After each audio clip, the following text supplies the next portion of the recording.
सर्वेभ्यो नमः। देववाणी संस्कृतम यूट्यूब चलदृश्यम प्रति भवतां भवतीनां च हार्दं स्वागत।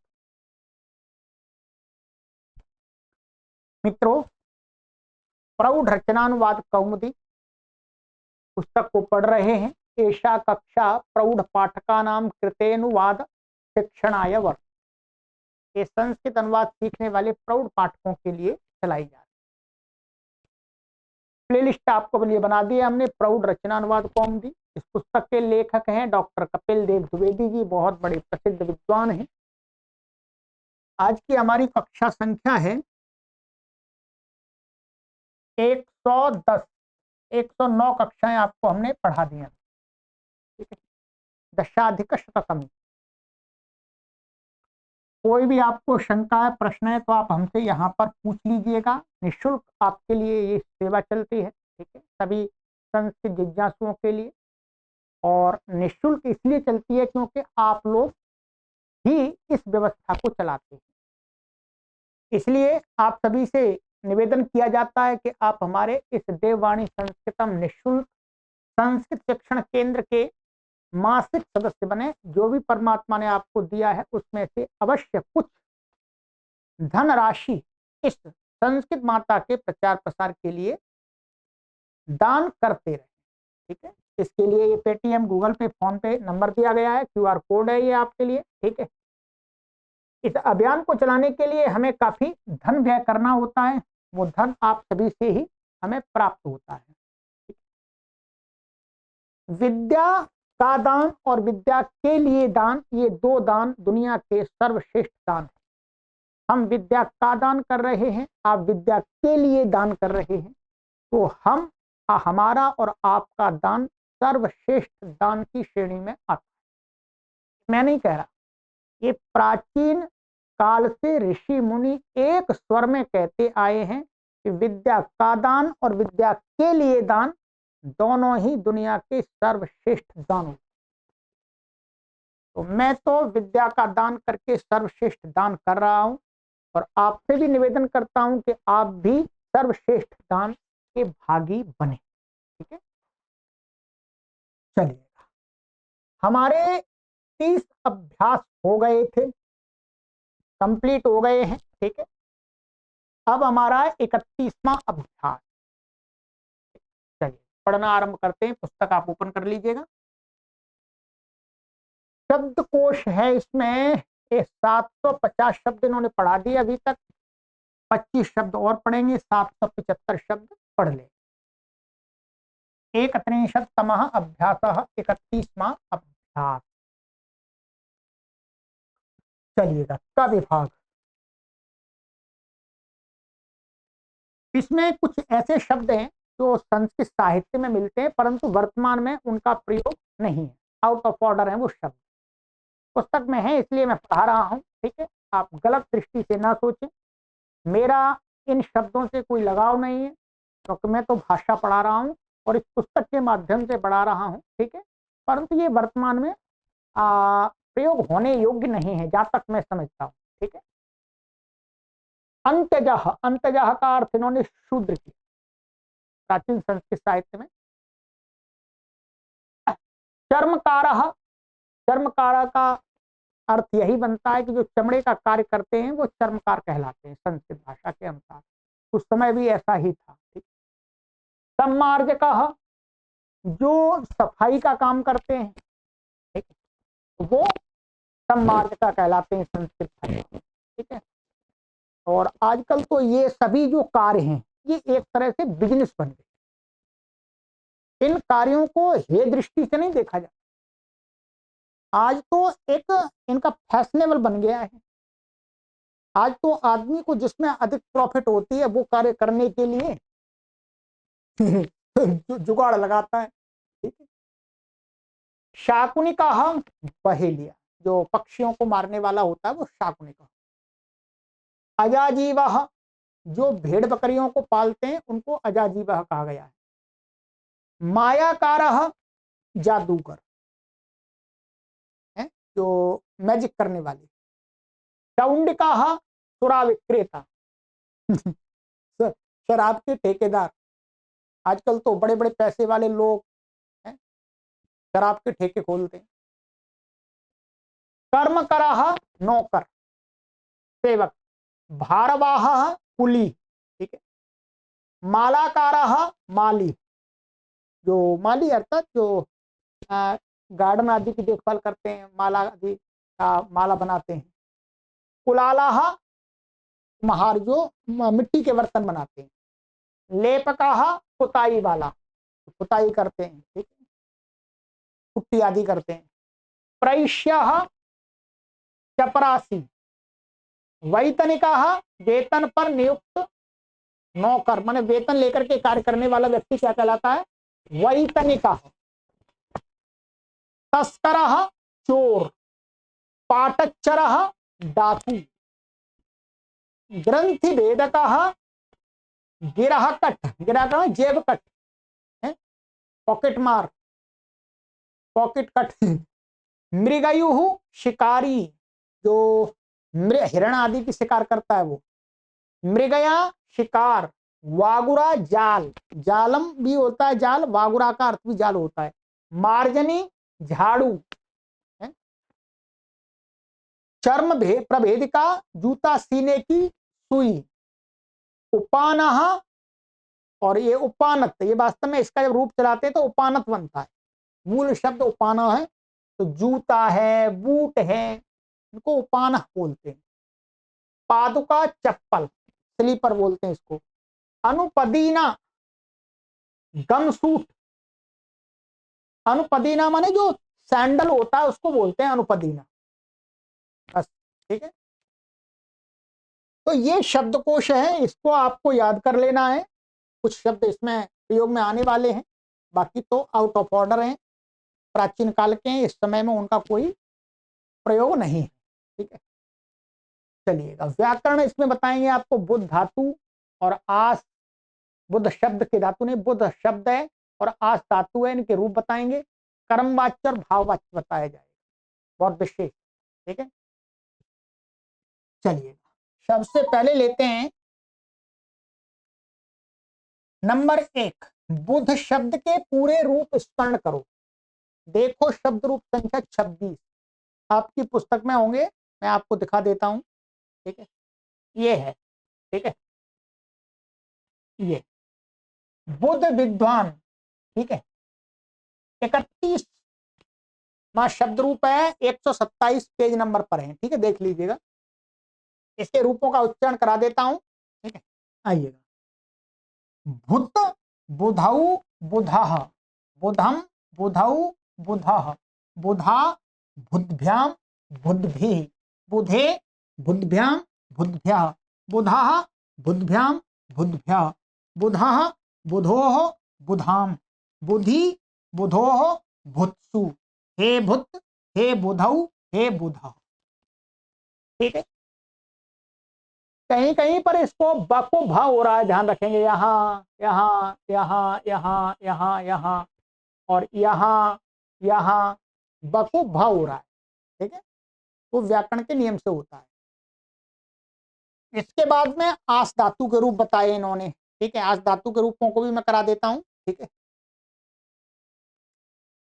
आस धातु के रूप यहाँ पीछे दिए हैं, पेज नंबर 177 173 173, ठीक है। ये अदादिगण की धातुएं हैं व्याकरण में, तो आइएगा इसके रूप याद करने का प्रयास कीजिएगा, इसका बहुत प्रयोग तो होता है, ठीक है। आसमा ने बैठना, ठीक है। लट, आस्ते आसाते आसते, आस्ये आसाते आध्वे, आसे आस्वहे आस्महे। लोट, आस्ताम आसाताम आसताम, आस्वा आसाताम आध्वम, आसई आसावहई आसामहई। लंग,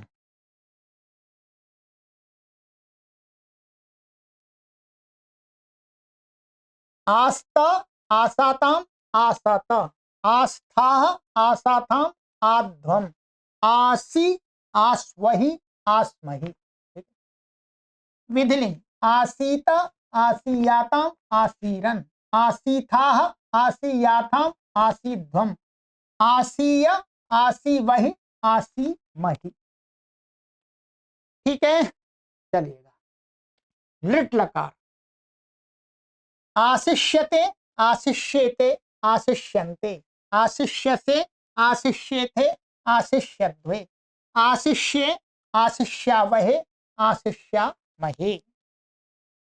लिट आसिता आसितारौ आसितारः आसितासे आसितासाथे आसिताध्वे आसिताहे आसितास्वहे आसितास्महे। ठीक है। आशीर्लिंग आशिशिष्ट आशिषीयास्ताम आशिषीरन आशिशिष्ठाः आशिषीयास्ताम आशिषीध्वम आशिषीय आशिषी वही आशिषी मही। ठीक है। लिंग आशिष्यत आशिष्येताम आशिष्यन्त आशिष्यथाः आशिष्येथाम आशिष्यध्वम आशिष्ये आशिष्या वही आशिष्या मही। ठीक है, चलिएगा। लिट लिट लकार में इसका रूप यहां पर बनाते हैं, ये लिट में आसाम और क्री के रूपों का प्रयोग करते हैं इसमें पीछे। ठीक है, तो आसान चक्रे आसान चक्राते आसान चक्रेरे आसान चक्रिषे आसान चक्राथे आसान चक्रिध्वे आसान चक्रे आसान चक्रि वहे आसान चक्रि महे। ठीक है। लुंग लकार लुंग है आशिष्ट आशिषाता आशिषात आशिष्ठाः आशिषाथाम आशिध्वम आशिषि आशिष्वहि आशिष्महि। तो ये आपसे मैं तो ये निवेदन करूंगा कि इसको 10-20 बार एक बार बार बार पढ़ करके इनको थोड़ा मस्तिष्क में याद कर लीजिए।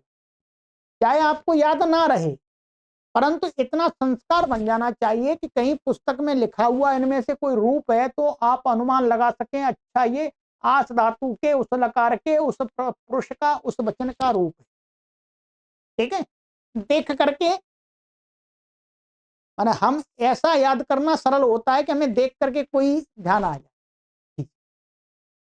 ठीक है, तो क्योंकि पूरा रटने के लिए रट्टा मार तो नहीं लगाना है इसमें, नहीं तो बहुत शक्ति व्यय हो जाएगी। ठीक है, अच्छा ये हो गया हमारा।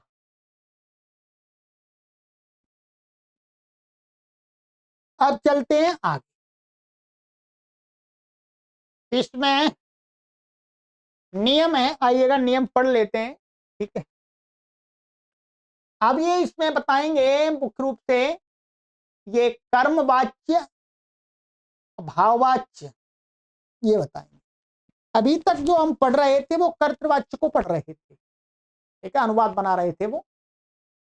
ये आपको रचनानुवाद कौमुदी में भी थोड़ा बताया गया है, तो आपको थोड़ा तो आइडिया होगा कि संस्कृत भाषा में 3 वाच्य होते हैं, कर्तृवाच्य कर्मवाच्य भाववाच्य, इनकी भाषा में ही पढ़ लेते हैं। ठीक है, नियम 190 है। संस्कृत में 3 वाच्य होते हैं।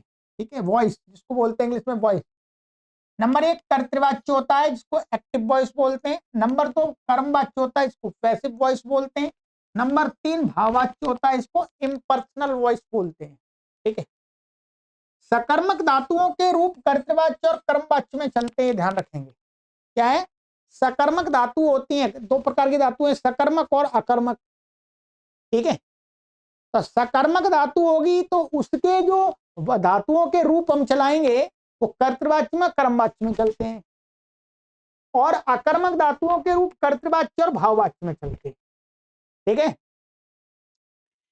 कहने का तात्पर्य ये कह रहे हैं कि जो कर्तृवाच्य में जो वाक्य बनते हैं, वाच्य होते हैं, वो सकर्मक धातुओं से कर्ता में कर्तृवाच्य होता है और कर्मवाच्य होता है।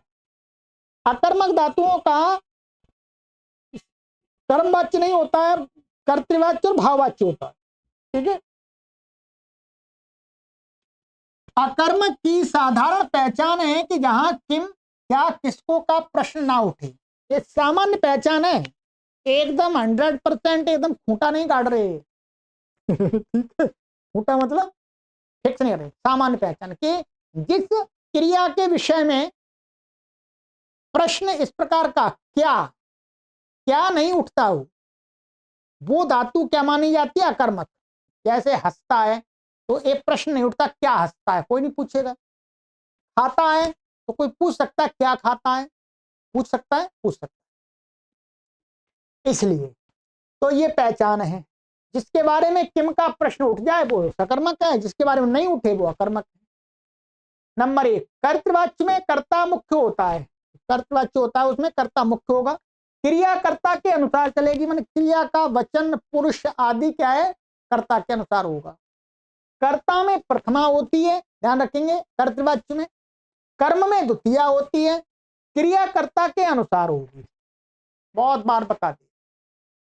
नंबर 2, कर्म वाच्य में कर्म मुख्य होगा, कर्म के अनुसार ही क्रिया के पुरुष वचन और लिंग होते। कर्म वाच्य में कर्ता कर्म के अनुसार होगा क्रिया का सब कुछ, कर्ता के अनुसार नहीं होगा, क्योंकि कर्म मुख्य है। तो एक तो क्या होगा, कर्म वाच्य में कर्ता में तृतीया होती है, ध्यान रखेंगे, कर्म में प्रथमा होती है और क्रिया कर्म के अनुसार होगी, बता दी। ठीक है, ये वाक्यों का अभ्यास कराएंगे तो उसमें क्लियर हो जाएगा। नंबर 3, भाववाच्य। भाववाच्य के नियम की पहचान क्या, नियम क्या है? भाववाच्य में कर्ता में तृतीया करनी है आपको, कर्म होता नहीं है और क्रिया में प्रथम पुरुष एक वचन ही रहेगा हमेशा, चाहे कर्ता किसी भी पुरुष का हो, उससे कोई लेना देना, क्रिया हमेशा प्रथम पुरुष एक वचन की होती है। ठीक है, नियम 191। अब इसको आगे देखते हैं, ये सारी प्रक्रिया बता रहे बनाने की आपको।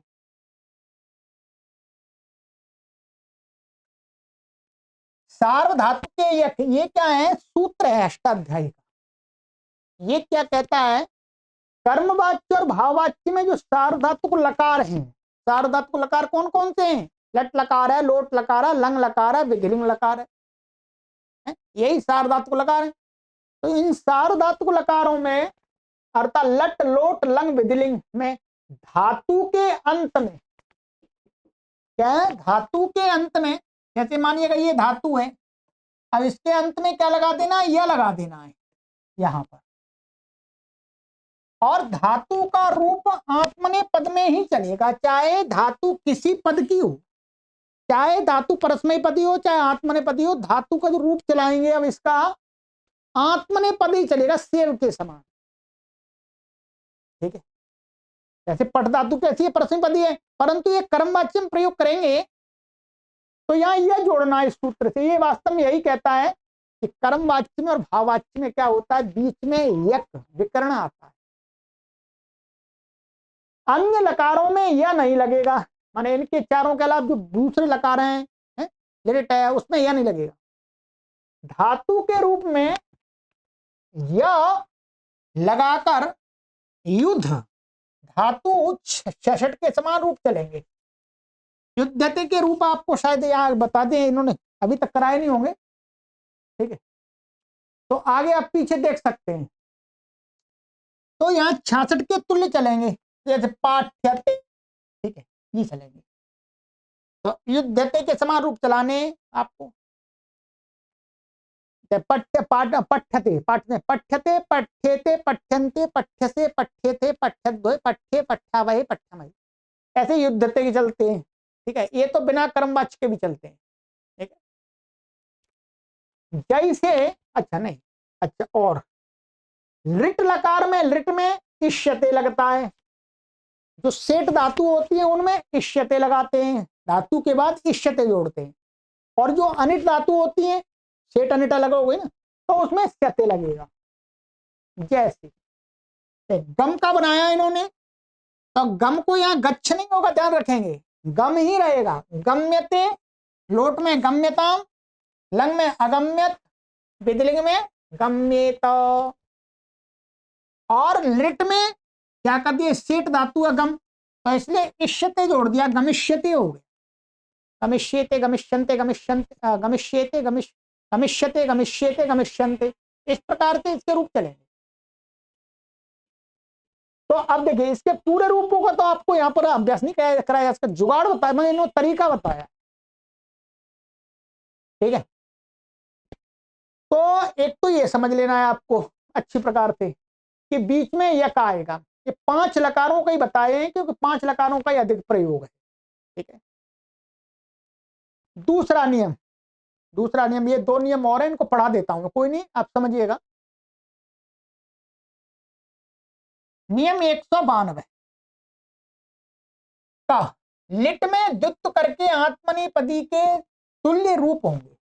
लिट लकार में क्या करना है, लिट लकार में धातु को 2 बार पढ़ना पड़ता है और फिर आत्मनेपदी के रूप तुल्य होंगे। जैसे ये गम धातु है, अब व्याकरण का कार्य है, ये तो वास्तव में अभी इतना नहीं हो सकता, यहाँ क्या द्वित्व हो जाता है और अभ्यास का कार्य होकर के जग में बनता है ठीक है, बस इतना ही समझा सकते हैं जी आपको। यहाँ जग में जगमाते जगमिरे, जगमिशे जगमाथे जगमिध्वे, जग में वहे जग में महे, ठीक है। भूका बभूवे, नीका निन्ने, लिखका लिलिखे, सेवका सेवके, लिटके तुल्य रूप चला। जैसे सेव के चलाए थे वैसे ही अब इनके चला लेने हैं रूप आपको। ये तो 2-3 लिखा दिए, तो वो सभी धातुओं का ही बनता है आपने कर्म वाच्य और भाव वाच्य में, तो ठीक है। तो तुल्य रूप चलेंगे। जिन धातुओं के अंत में आम लगता है, लिट लकार में कुछ धातुओं के पीछे आम लगाना पड़ता है, उनमें आम लगाकर, धातु में आम लगा करके क्या है, क्री भू अस के रूप आत्मने पद में चलेंगे। माने क्री भू और अस के जो आत्मने पद के रूप बनते हैं वो उसके पीछे जोड़ देंगे। जैसे कथयाम चक्रे, तो ये कथयाम, ये क्या धातु है, क थ याम, ये आम आ जाता है यहाँ पर कथा ये धातु से, कथी धातु से। तो अब इसमें चक्र आत्मने पद का जोड़ना है क्री धातु का, ऐसे भू का जोड़ना है कथयाम बभूवे, आस का जोड़ना है जो आज बताया था अभी, लिट का जोड़ना है, ध्यान रखेंगे लिट लकार का, कथयाम आ से ये जुड़ गया। ख लुट लिट आशी लिंग में भी सेव के तुल्य रूप चलेंगे। अब क्या बच गया, लुट लकार, लिट लकार और आशी लिंग। लिट का तो बता दिया इन्होंने, ऊपर याद लगा बता दिया था। आशी लिंग का, इनका क्या करना है, कोई भी परस्मयी पदी धातु ले लेंगे और उसका सेव के समान चलाना है। यदि सेट है तो देखो, सेव धातु सेट है, ध्यान रखेंगे। जैसे भूका भविता, ठीक है, ये तो लुट लकार का है, भविता भवितारो भवितारा, भविता से भविता साथे भविता ध्वे, ऐसा बनेगा सेव के समान। ऐसे भविष्यते ये लिट का हो गया, भविशिष्ट ये आशीलिंग का हो गया, अभविष्यत ये लृंग लकार का हो गया। क्या हो गया, ये लृंग लकार का हो गया। तो सेव के समान चला लेना है आपका जो सेठ धातु है उनका, ये समझाना चाहा है इन्होंने, ठीक है। दूसरा 193वां नियम, लुंग में, अब लुंग लकार रह गया, लुंग तो बताया नहीं अभी। लुंग में क्या होगा, प्रथम पुरुष एक वचन में धातु के अंत में ई लगे, धातु के अंत में क्या लगाना, ई। बाद के त का लोप होगा। ध्यान रखें केवल प्रथम पुरुष एक वचन की बात कर रहे हैं, द्विवचन बहुवचन आदि की नहीं है। धातु के अंत में ई लगेगा और ई से पूर्व धातु के अंतिम ई उ री को वृद्धि हो। जब धातु के पीछे ई लगाएंगे और धातु के अंत में यदि ई है अथवा उ है अथवा री है तो इसको ई को आई हो जाएगा, उ को औ हो जाएगा और री को आर हो जाएगा। क्या हो जाएगा, आर, वृद्धि होगी। उपधा में अ होगा, यदि धातु की उपधा में अ होगा तो उसे आ कर लेंगे। और उपधा के ई उ री को, यदि उपधा में धातु के ई उ री होंगे तो गुण होता है, गुण। गुण होगा मतलब कि ई को ए होगा, उ को ओ और री को अर होगा। ठीक है, जैसे अकारी, अभावी, अपाची, अयोजी। अब यहां पर ये और बताना, लुंग लकार में तो आदि में तो आ तो आता ही है, अट का अ। तो यहां पर वास्तव में धातु कैसी थी, क्री थी। यहां पहले आले आए अट, और यहां पर क्या जोड़ा, ई। ये वास्तव में ई क्या होता है, चिन्ह होता है। क्या है, चिन्ह। व्याकरण का है चिन्ह, चिन्ह का ई बचता, अच्छा चला जाता है, चला जाता। अब इसको वृद्धि हो गई, वृद्धि इसको क्या हो गई जी, इसको वृद्धि हो गई कार, और मिला दीजिएगा अकारी। ऐसे यहां पर बहु वृद्धि हो जाए, ऊ को आव आदेश हो जाएगा बाद में। अपाची यहाँ उपधा में अ है तो आ हो गया, अयोजी यहाँ यू ऊ है तो उपधा में गुण हो गया। ठीक है, लुंग में धातु के बाद प्रत्यय इस प्रकार होंगे। लुंग लकार में धातु के बाद किस प्रकार से प्रत्यय जोड़ेंगे, आगे के। सेठ धातु होगी तो उसमें ई लगेगा, ये एक वचन का तो बता दिए, एक वचन छोड़ करके आगे। अनिट में ई नहीं लगेगा। ठीक है, जैसे प्रथम पुरुष एक वचन में ई लगा दिया, एक जो बता रहा, द्विवचन में ईशाताम, सेठ धातु से ईशाताम लग गया, और ईशाताम और फिर ईशाता, क्या हो गया ये, ईशत, ये प्रथम पुरुष बहुवचन में। ठीक है, मध्यम पुरुष में इष्ठाह, ईशाथाम, इध्वम, शॉर्ट प्रत्यय, और उत्तम पुरुष में इशी, इश्वही, इश्मही। अब आप यहां देखेंगे, देखिएगा ये धातु है, ये वाले लेते हैं, ये तो अनिट धातु है। ठीक है, ध्यान रखेंगे, इसका नहीं, सेठ का बताया इन्होंने। अब यहां पर आप, ये तो अभावी बन गया, फिर अभाविशाताम, ये अभाविशाताम, अभाविशत, मत अभाविष्ठाह, नहीं एक मिनट,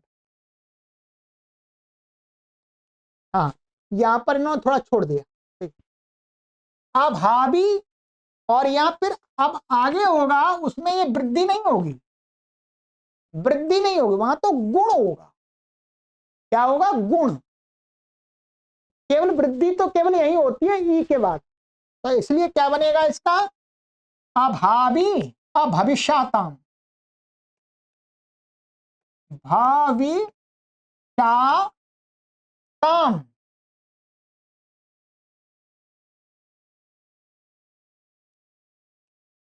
ये ठीक है, तो अभावी, अभविष्याताम, अभविष्यता, अभविष्ठाः, अभविष्याताम, अभविध्वम, अभविष्यि, अभविष्वहि, अभविष्महि।